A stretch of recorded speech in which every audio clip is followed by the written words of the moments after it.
Hello दोस्तों, मेरा नाम मोहम्मद कैसर और आप देख रहे हैं स्टडी चैनल। इस वीडियो में दोस्तों हम लोग बात करेंगे कि डीएलएड या बीटीसी अगर आपने किया है तो सीटेट फॉर्म भरते समय एलिजिबिलिटी में आपको कौन सा कोड सेलेक्ट करना है। यह है दोस्तों सीटेट की ऑफिशियल नोटिफिकेशन जो आप देख सकते हैं। 19 अक्टूबर तक फॉर्म आप भर सकते हैं, लेकिन ऑफिशियल नोटिफिकेशन में एलिजिबिलिटी को लेकर कुछ भी चीज़ें क्लियर नहीं दी गई हैं और बहुत ही बेसिक इन्फॉर्मेशन यहाँ पर एलिजिबिलिटी के बारे में दिया गया है। लेकिन ऑनलाइन फॉर्म भरते समय आपको कोड सेलेक्ट करना है, चाहे वो पेपर 1 हो सीटेट का या पेपर 2 हो। तो डीएलएड वाले कौन सा कोड सेलेक्ट करेंगे दोनों पेपर के लिए, बहुत ही आसान तरीके से मैं आपको बताने वाला हूँ, तो वीडियो में लास्ट तक बने रहिएगा। वीडियो में आगे बढ़ने से पहले एक और जरूरी सूचना, चाक्षु पब्लिकेशन लेकर आ गया है सीटेट 2021 के लिए गाइड बुक और ये कंप्लीट आपका सिलेबस कवर कर देगा। पेपर 1 के लिए आप यहाँ देख सकते हो दोस्तों, सीटेट के पाठ्यक्रम के अनुसार नई गाइड बुक आ गई है, बिल्कुल लेटेस्ट नए सिलेबस के आधार पर। यहाँ पर 3000 से ज्यादा महत्वपूर्ण प्रश्न और उनके व्याख्यात्मक हल दिए गए हैं। 2 प्रीवियस ईयर का सॉल्व पेपर भी है और सीटेट का पूरा सिलेबस की थ्योरी आपको मिल जाएगी। तो आप यहाँ देख सकते हैं सब कुछ इसमें कवर कर दिया गया है। साथ ही साथ चाक्षु पब्लिकेशन की अलग अलग सब्जेक्ट की भी सभी बुक्स अवेलेबल हैं मार्केट में और सीटेट का इनका प्रैक्टिस सेट भी आता है, तो आप चाहें तो प्रैक्टिस सेट भी ले सकते हैं। ये सभी किताबें आपको आपके नज़दीकी किताबों की दुकानों पर भी मिल जाएगा, आप वहाँ से जाकर ले सकते हैं, या फिर अगर आपको ऑनलाइन खरीदना है तो लिंक डिस्क्रिप्शन बॉक्स में दिया गया है। तो दोस्तों इससे पहले मैंने एक वीडियो बनाया था जिसमें मैंने पूरा बताया है प्रोसेस सीटेट का फॉर्म भरने से संबंधित, शुरू से लेकर लास्ट तक मैंने सारी चीज़ें बताई हैं कैसे कैसे आपको फॉर्म भरना है। और एक वीडियो मैंने और बनाया है जिसमें मैंने बताया है फ़ोटो और साइन आप घर बैठे कैसे अपने मोबाइल से ही बना सकते हैं। तो अगर आपने इन दोनों वीडियोस को नहीं देखा है तो देख लीजिएगा, लिंक डिस्क्रिप्शन बॉक्स में दिया गया है।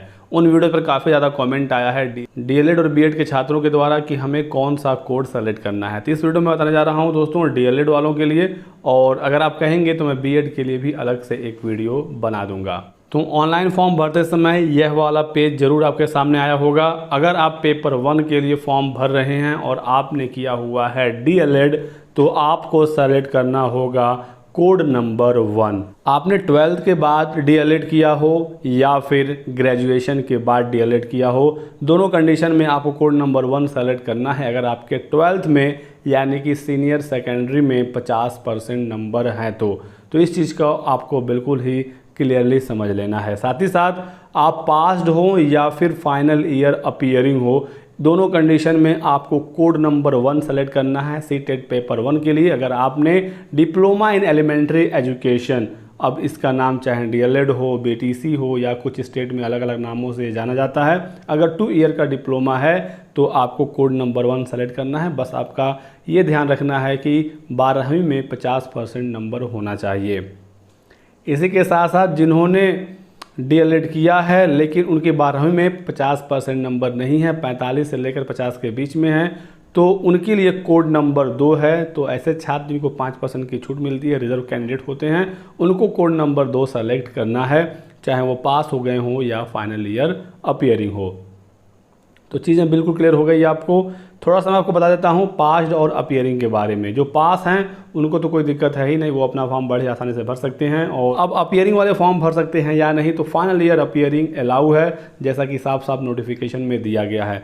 तो अपीयरिंग तो अलाउ है लेकिन फाइनल ईयर है, इसका आपको ध्यान रखना है। यानी कि अगर आप डीएलएड कर रहे हैं तो आपके पहले और दूसरे सेमेस्टर का रिजल्ट आ गया हो, आप फाइनल ईयर अपीयरिंग यानी कि सेकेंड ईयर में आप होने चाहिए, आप 3rd सेमेस्टर में हो या फिर 4th सेमेस्टर में हो। तो पेपर 1 के लिए कोड नंबर 1 ही है आपका डीएलएड, चाहे 12th के बाद हो या ग्रेजुएशन के बाद हो, और आप सारी चीज़ें अब समझ गए हैं।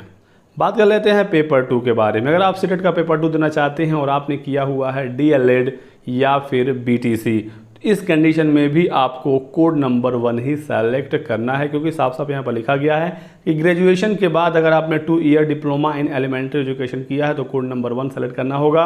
पेपर 2 के लिए ग्रेजुएशन जरूरी होता है। वहीं पर जैसे हमने देखा पेपर 1 में तो 12th के बाद था, तो 12th के बाद आपने डीएलएड किया है या फिर ग्रेजुएशन के बाद किया है, तो दोनों कंडीशन में आप पेपर 1 दे सकते हैं। लेकिन पेपर 2 के लिए ग्रेजुएशन बिल्कुल कंपलसरी है डीएलएड वाले स्टूडेंट के लिए। और पेपर 2 के लिए यहाँ पर परसेंटेज का भी कोई बाउंडेशन नहीं है डीएलएड के छात्रों के लिए, तो अब यहाँ पर आपको कोई टेंशन लेना ही नहीं है। यानी कि पेपर 1 और पेपर 2 दोनों कंडीशन में अगर आपने डीएलएड किया है और सीटेट देना चाहते हैं तो दोनों जगह आपको कोड नंबर 1 ही सेलेक्ट करना है, बाकी चीज़ों पर आपको ध्यान नहीं देना है।